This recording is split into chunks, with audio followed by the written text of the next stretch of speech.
और इसके बाद नॉर्मलाइजेशन पर फैली अफवाह को भी आपको समझाएंगे। पेंशन वाली पॉलिटिक्स किस तरीके से की जा रही है इसको भी आगे आपको समझाएंगे, और मालखाना से हथियार की चोरी कैसे हो गई ये भी आपको आगे बताएंगे।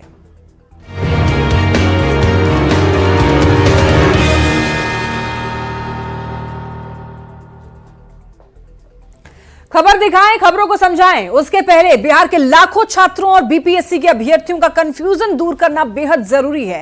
पहला कंफ्यूजन यह था कि क्या खान सर गिरफ्तार कर लिए गए हैं या फिर पुलिस की हिरासत में हैं। ऐसे में आपको यह बता दें कि पुलिस ने ना तो खान सर को गिरफ्तार किया है और ना ही उनको हिरासत में लिया है, बस गर्दनीबाग धरना स्थल से उनको हटाया गया है। दूसरा कंफ्यूजन यह था कि क्या 17वीं बीपीएससी में नॉर्मलाइजेशन लागू है। ऐसे में बीपीएससी ने नोटिफिकेशन जारी करके स्थिति को साफ कर दिया है कि 17वीं बीपीएससी में नॉर्मलाइजेशन लागू नहीं होने वाला है। तो ये दो कंफ्यूजन बहुत बड़ा, इसको लेकर के आप क्लियर हो जाइए। खान सर गिरफ्तार नहीं हुए हैं और दूसरी तरफ नॉर्मलाइजेशन इस एग्जाम में लागू नहीं होने वाला है।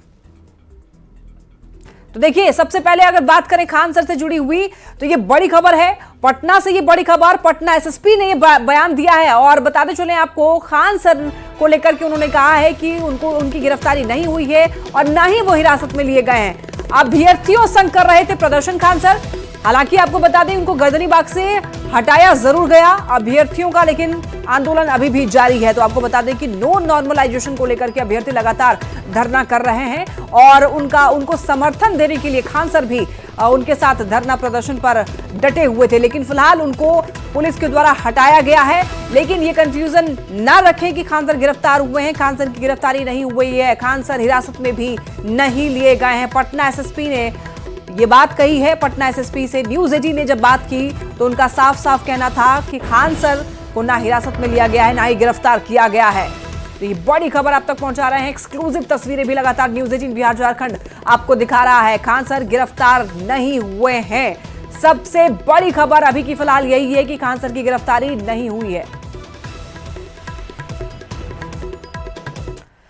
देखिए, ऐसे में ये समझना बेहद जरूरी है कि खान सर को लेकर के कंफ्यूजन की स्थिति दरअसल क्यों पैदा हुई कि खान सर को गिरफ्तार किया गया है या फिर उनको हिरासत में ले लिया गया है। तो आइए उसे भी समझते हैं।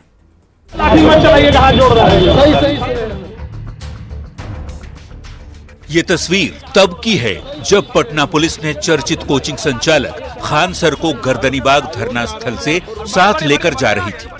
लोग जा रहे हैं, घर जा रहे हैं। घर का लिए जाएंगे, यहाँ नोटिफिकेशन देते हम घर चल जाएंगे। आयोग जा रहे हैं मुलाकात कर। हम जिसके पास जाना होगा जाएंगे। हम बच्चों के लिए यहाँ पर, वो बेचारे ठंड में मरेंगे वहाँ पर।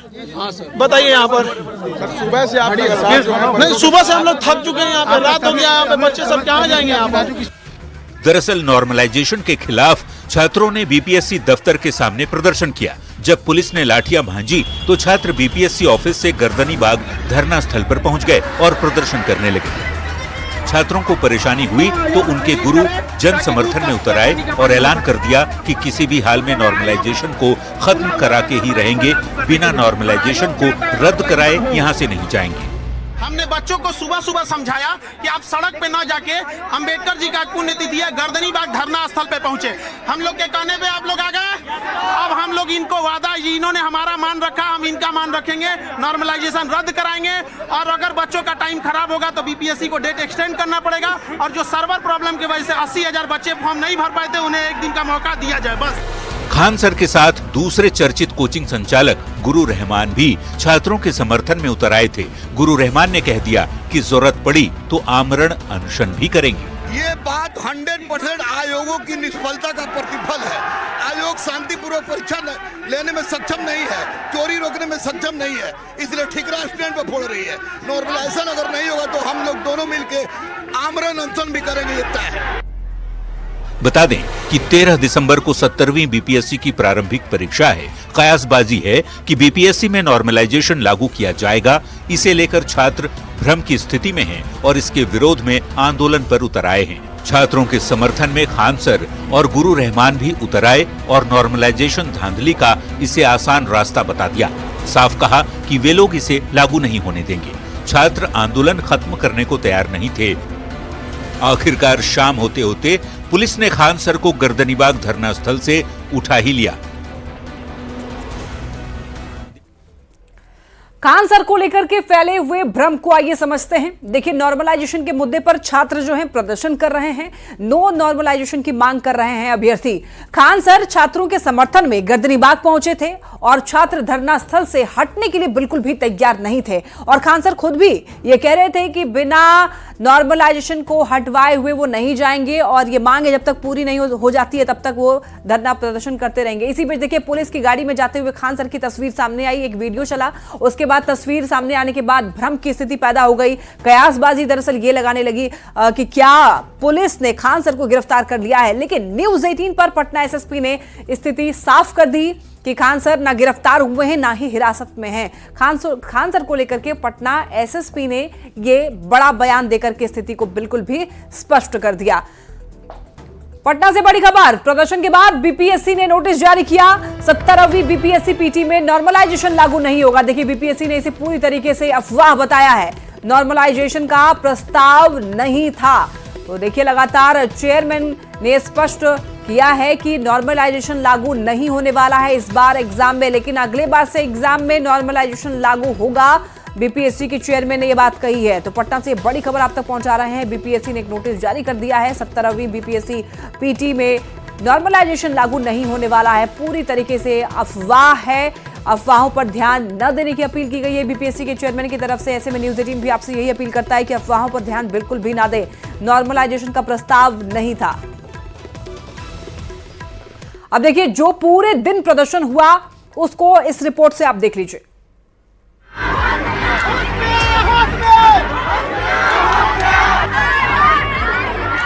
चांटे से वार और लाठी का प्रहार, कोई भाग रहा है तो कोई भागते भागते गिर रहा है। तस्वीरें बिहार की राजधानी पटना की हैं। 70वीं बीपीएससी परीक्षा में नॉर्मलाइजेशन का विरोध कर रहे छात्रों पर पुलिस ने लाठीचार्ज किया।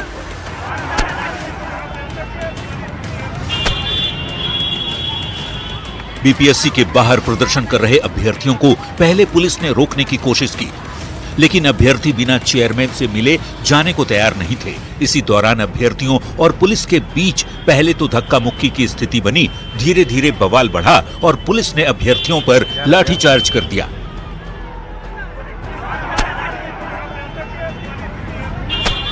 पुलिस ने दौड़ा दौड़ा कर अभ्यर्थियों पर लाठियां भांजी, जिससे कई अभ्यर्थी घायल हो गए।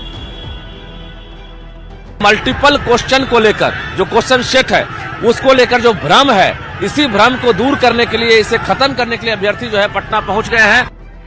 अभ्यर्थी बीपीएससी परीक्षा में नॉर्मलाइजेशन का विरोध कर रहे हैं। No multiple set question paper और 1 डे 1 शिफ्ट में परीक्षा लेने की मांग को लेकर अभ्यर्थी पटना पहुंचे थे। जवाब चाहिए कि जो नॉर्मलाइजेशन को लेकर के संशय बना हुआ है और उन्होंने कोई भी अब इसके बारे में स्पष्टीकरण नहीं दिया है, वो नोटिस ये जारी करे और इसका स्पष्टीकरण करे कि नॉर्मलाइजेशन नहीं हो रहा है। दरअसल 13 दिसंबर को 70वीं बीपीएससी की पीटी परीक्षा है। छात्रों के बीच इस बात की चर्चा है कि इस परीक्षा में नॉर्मलाइजेशन लागू किया जाएगा। छात्र नॉर्मलाइजेशन को किसी भी हाल में लागू होने देना नहीं चाहते। हालांकि गुरुवार को बीपीएससी ने साफ किया था कि परीक्षा विज्ञापन के आधार पर ही होगी। न्यूज 18 के लिए पटना से रजनीश कुमार और संजय कुमार की रिपोर्ट। हालांकि देखिए, यह साफ हो गया है कि 70वीं बीपीएससी परीक्षा में नॉर्मलाइजेशन लागू नहीं होगा। फिर भी यह समझना जरूरी है कि आखिर ये नॉर्मलाइजेशन क्या है जिसको लेकर कि इतनी हाय तौबा मची हुई है। तो आइए सबसे पहले नॉर्मलाइजेशन को जानते हैं। देखिए, नॉर्मलाइजेशन की प्रक्रिया थोड़ी सी जटिल हो जाती है। जब परीक्षार्थी बहुत ज्यादा होते हैं तो परीक्षा या तो 2 पाली में कराई जाती है या फिर 1 से ज्यादा दिन, मतलब कि 2 दिन में परीक्षा होती है। अब देखिए, 2 या अधिक दिनों में होने वाली परीक्षाओं में नॉर्मलाइजेशन को लागू किया जाता है। इसे एक एग्जाम्पल के जरिए समझा जा सकता है। मान लीजिए यदि कोई परीक्षा 10 और 11 दिसंबर को होनी है और 10 तारीख को परीक्षा देने आए अभ्यर्थियों का औसत नंबर 150 में से 110 आया, जबकि 11 दिसंबर को परीक्षा में बैठे अभ्यर्थियों का औसत नंबर 100 ही रह गया। तो ऐसे में दोनों दिन की परीक्षा के आधार पर छात्रों के नंबर जो है नॉर्मलाइज कर दिया जाता है। मतलब ये कि 10 दिसंबर को 150 में से 110 औसत नंबर है और 11 दिसंबर को 150 में से 100 नंबर का औसत है, तो वो नॉर्मलाइज होकर के 105 के आसपास हो जाएगा। अब आप कहेंगे कि छात्र परेशान क्यों हैं? तो आपको यह बता दें कि नॉर्मलाइजेशन में किसी एक दिन के परीक्षार्थियों का नंबर बढ़ जाता है और दूसरे दिन के परीक्षार्थियों का नंबर घट जाता है, या फिर किसी एक पाली के परीक्षार्थियों का नंबर बढ़ता है तो दूसरी पाली के परीक्षार्थियों का नंबर घटता है। देखिए, अभ्यर्थी जो हैं इसी बात का विरोध कर रहे हैं। उनका कहना है कि एक नंबर से अभ्यर्थी सेलेक्ट और रिजेक्ट हो सकता है, तो नॉर्मलाइजेशन लागू होने पर जो मेरिटोरियस बच्चे होते हैं, जो बहुत ज्यादा पढ़ते हैं, और तो उनको नुकसान होता है। हालांकि आयोग ने यह साफ कर दिया है कि 17वीं बीपीएससी की पीटी परीक्षा में नॉर्मलाइजेशन लागू नहीं होने वाला है। अफवाहों पर ध्यान न दें। चलिए बढ़ते हैं खबरों में आगे। नेता प्रतिपक्ष तेजस्वी यादव अपनी संवाद यात्रा के दौरान बेगूसराय में एक बड़ा ऐलान किया है। तेजस्वी ने कहा है, अगर आरजेडी की सरकार बनती है तो वृद्धा पेंशन और विधवा पेंशन को बढ़ा दिया जाएगा, हर महीने 1500 रुपए कर दिया जाएगा।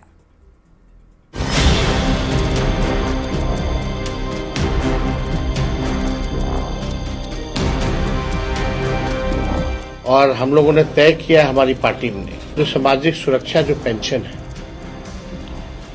मात्र 400 रुपए जो है मिलता है। अगर हमारी सरकार बनती है तो 1500 रुपए हम लोग जो है तय किया है। 200 यूनिट मुफ्त बिजली के वादे के बाद नेता प्रतिपक्ष तेजस्वी यादव ने एक और चुनावी वादा किया है। तेजस्वी ने कहा, अगर आरजेडी की सरकार बनती है तो वृद्धा पेंशन और विधवा पेंशन को बढ़ाकर हर महीने 1500 रुपए कर दिया जाएगा। अभी बिहार में सामाजिक सुरक्षा के तौर पर बुजुर्ग और विधवा महिलाओं को 400 रुपए दिए जाते हैं। हम लोगों ने तय किया है कि सुरक्षा पेंशन योजना और जो वृद्ध पेंशन जो है, जो बुजुर्गों का जो है वृद्धा पेंशन, उसको हम लोग जो है बढ़ा करके, अगर हमारी सरकार बनती है तो 1500 रुपए हम लोग जो है तय किया है कि इसको करेंगे। तेजस्वी के ऐलान पर बिहार में सियासी माहौल गर्मा गया है। बीजेपी सांसद संजय जायसवाल ने कहा कि जिस नेता को कुछ नहीं करना है वो कुछ भी बोल सकते हैं। माननीय तेजस्वी जी से मेरा एक ही सवाल है कि इंडिया गठबंधन पूरे लोकसभा का चुनाव लड़ा था कि हम 8,500 रुपए हर गरीब को देंगे। आज 10 राज्यों में उनकी सरकारें हैं, वहां किस राज्य में इंडिया गठबंधन ने 8,500 रुपए किस गरीब को दिया है, उसके बारे में बताना चाहिए। तेजस्वी यादव ने 2020 के चुनाव में 10 लाख नौकरी का वादा किया था। हालांकि तेजस्वी तब सरकार नहीं बना पाए, लेकिन चुनाव में उन्हें भरपूर फायदा मिला। अब 2025 के विधानसभा चुनाव के पहले एक बार फिर वादों का नया दौर शुरू हो चुका है। सवाल है कि मुफ्त की रेवड़ियों का जो बोझ सरकारी खजाने पर बढ़ेगा, उसकी भरपाई कहां से होगी? न्यूज़ 18 के लिए पटना से रवि एस नारायण, बेगूसराय से संतोष और दिल्ली से अमितेश सिंह के साथ ब्यूरो रिपोर्ट। देखिए, अब जबकि तेजस्वी यादव ने मुफ्त बिजली देने का ऐलान कर दिया है और इस ऐलान में विधवा पेंशन को बढ़ाने का ऐलान कर दिया है, तो ऐसे में बिहार में पेंशन के गुणा गणित को आइए समझते हैं और ये समझना बेहद जरूरी भी है। तो देखिए, बिहार में कितने तरीके की पेंशन स्कीम चल रही है, अगर इसकी बात हम लोग करें तो इसकी संख्या आपको बता दें 6 तरीके की। अब बिहार में कितने तरीके की पेंशन स्कीम चल रही है? इंदिरा गांधी राष्ट्रीय वृद्धावस्था पेंशन योजना है, वहीं देखिए इंदिरा गांधी राष्ट्रीय विधवा पेंशन योजना भी है, इंदिरा गांधी राष्ट्रीय निःशक्तता पेंशन योजना भी है, वहीं लक्ष्मीबाई सामाजिक सुरक्षा पेंशन योजना है, बिहार निःशक्तता पेंशन योजना है, तो वहीं मुख्यमंत्री वृद्धजन पेंशन योजना भी है। तो ये सारी योजनाएं जो है वो चल रही हैं प्रदेश में। अब देखिए कितने पेंशन भोगी हैं, अगर इसकी बात करें तो आपको बताते चलें कि ये काफी संख्या में है जो कि पेंशन भोगी हैं बिहार में। अब बिहार में हर पेंशन धारक को करीब आपको बता दें कि 400 रुपए हर महीने मिलते हैं। तो ऐसे में ये जानना जरूरी है कि पेंशन पर बिहार सरकार कितना खर्च करती है। तो अगर 1,63,946 लोगों को हर महीने 400 रुपए प्रति माह दिया जाएगा। तो ये राशि हो जाती है 4 अरब 2 करोड़ 55 लाख 78,400 रुपए। मतलब ये कि पेंशन पर हर महीने 4 अरब 2 करोड़ 55 लाख 78,400 रुपए खर्च होते हैं। अब ये समझना जरूरी है कि पेंशन की राशि अगर 1500 हो जाएगी तो फिर कितना खर्च आएगा। देखिए, पेंशनधारी प्रति व्यक्ति पर प्रति माह पेंशन की अगर बात करें तो आपको बताते चलें कि ये भी काफी ज्यादा जो है वो बढ़ जाएगा। आप देख सकते हैं ग्राफिक्स के जरिए आपको दिखा रहे हैं ये तुलना कितना हो जाएगा। अब देखिए, पेंशन राशि 1500 हो जाने पर कितना खर्च आएगा ये भी आप देख सकते हैं। टीवी स्क्रीन पर ग्राफिक्स के जरिए आपको बता रहे हैं कि खर्च कितना आएगा। मतलब ये कि 1500 रुपए पेंशन हो जाने पर सरकार के खजाने पर 11 अरब 7 करोड़ 3 लाख 40,600 रुपए अतिरिक्त खर्च करने पड़ेंगे। अब देखिए, 1500 रुपए पेंशन हो जाने पर सरकार के खजाने पर इसका कितना भार पड़ेगा वो भी आप देख सकते हैं, ग्राफिक्स के जरिए आपको दिखा रहे हैं। तो यहां पर जो ऐलान किया है तेजस्वी यादव ने कि अगर उनकी सरकार अगले साल बनती है तो फिर वो जो वृद्धा पेंशन है और विधवा पेंशन उसको बढ़ा देंगे। चलिए बढ़ते हैं खबरों में आगे। देखिए, झारखंड में हेमंत सोरेन की नई टीम में जो चेहरे कैबिनेट में शामिल किए गए हैं उनमें कई युवा हैं जिन्हें अहम विभागों की जिम्मेदारी सौंपी गई है। तो आखिर हेमंत की टीम 11 क्यों है खास, इस रिपोर्ट में देखिए।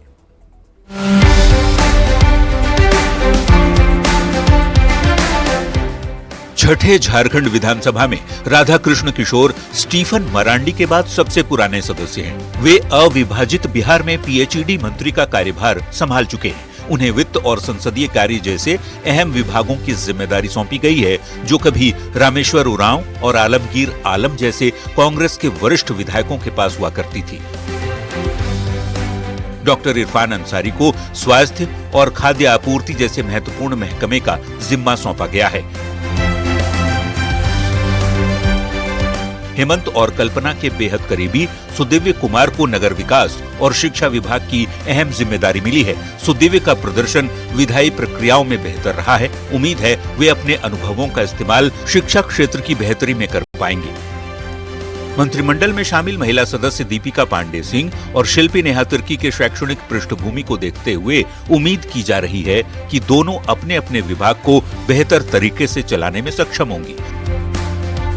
दीपिका को भी ग्रामीण विकास जैसे महत्वपूर्ण विभाग का जिम्मा मिला है।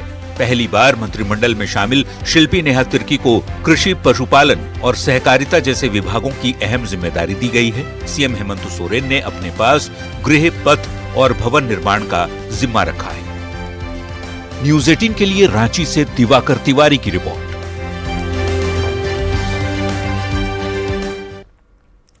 बिहार में अब थाने में हथियार भी सुरक्षित नहीं है। सासाराम में माल खाने में रखे हथियार चोर उड़ा ले गए। चोरी की इस वारदात के बाद पुलिस महकमे में हड़कंप मचा हुआ है। सासाराम के मुफस्सिल थाने के मालखाने में 50 से 60 कारतूस और 25,000 से ज्यादा कैश और गहने की चोरी हो गई। बड़ी बात है कि मालखाने से चोरी की वारदात हुई है। बता दें कि ये जो है यातायात थाना का परिसर है और ये मुफस्सिल थाना का पुराना भवन है और मालखाना में से जो प्रदर्श है उसकी चोरी हुई है। प्रदर्श मतलब जो हथियार हैं और इसके अलावा जो अन्य सामान हैं, आभूषण हैं या फिर जो गहने हैं या फिर जो कारतूस है उनकी चोरी की सूचना मिली है और उसके बाद यहाँ पर जो है पुलिस महकमा में हड़कंप मचा हुआ है। हम यहाँ जब आए कल 4 को शाम को आए, 5 को जब यहाँ हमको आके देखे तो देखते हैं कि मेन हम जो गेट में ताला मारे हैं वो बंद है। तो हम खोल के जब भीतर गए तो देखते हैं कि तीनों बक्सा तोड़ा हुआ है। बक्सा में जितना प्रदर्श था सब गायब है। क्या प्रदर्श में क्या क्या था? हथियार था, गहना था, पैसा था। तो कितना हथियार होगा? लगभग 60-70 हथियार है। दरअसल माल खाने के प्रभारी जब माल खाना देखने पहुंचे तो चौंक गए। माल खाने के भीतर लोहे के बक्से टूटे पड़े थे। माल खाने के भीतर से हथियार गायब थे। मुफस्सिल थाना के पुराने परिसर में अब यातायात थाना खोल दिया गया है, जहां दर्जनों पुलिसकर्मी रहते हैं। यहां का प्रभार सेवानिवृत्ति दारोगा वीरेश सिंह को जारी है। बड़ा सवाल है कि थाने में ही चोरी कैसे हो गई? आखिर पुलिस हथियार की सुरक्षा में नाकाम क्यों साबित हुई? पुलिस के नाक के नीचे चोरी की घटना कैसे हुई? न्यूज 18 के लिए सासाराम से अजीत कुमार की रिपोर्ट।